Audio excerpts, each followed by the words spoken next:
மதுரை தெப்பக்குளம் பகுதியில் தேநீர் வணிகர்கள் சங்கத்தின் 36ஆம் ஆண்டு விழா நடைபெற்றது.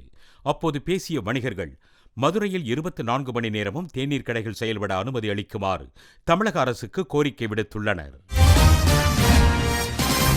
தேனி மாவட்டம் கம்பத்தில் 11,000 பேர் ஒரே நேரத்தில் பரதநாட்டியம் ஆடி உலக சாதனை படைத்தனர்.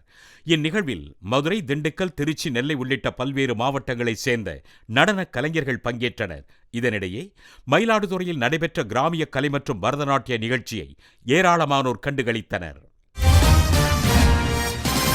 தைப்பொங்கல் நெருங்கும் நிலையில் மேட்டுப்பாளையம் சந்தைக்கு வாழைத்தார்களின் வரத்து அதிகரித்துள்ளது.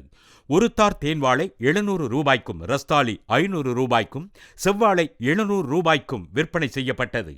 உள்ளூர் மற்றும் வெளியூர் வணிகர்கள் வாழைத்தார்களை போட்டி போட்டுக்கொண்டு ஏலத்தில் எடுத்தனர். மயிலாடுதுறையில் மாநில அளவிலான கபாடி அணிக்கு வீரர்களை தேர்வு செய்யும் போட்டி நடைபெற்றது. இதில் ஆண்கள் பிரிவில் 17 வீரர்களும், பெண்கள் பிரிவில் 20 வீராங்கனைகளும் தேர்ந்தெடுக்கப்பட்டனர். இதனிடையே பொள்ளாச்சியில் நடைபெற்ற மாநில அளவிலான கூடைப்பந்து போட்டியில் கோவை குமரகுரு கல்லூரி அணி முதல் பரிசை வென்றது.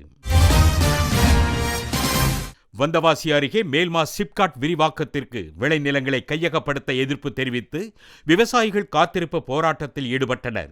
இப்போராட்டத்தில் பாமக மாவட்ட செயலாளர் கணேஷ்குமார், மாவட்ட தலைவர் ஏழுமலை ஆகியோர் தலைமை வகித்தனர். ஆரோக்கியமான கோவை என்ற தலைப்பில் கோவையில் நடைபெற்ற விழிப்புணர்வு திரளோட்டத்தில் 5,000க்கும் மேற்பட்டோர் கலந்து கொண்டனர்.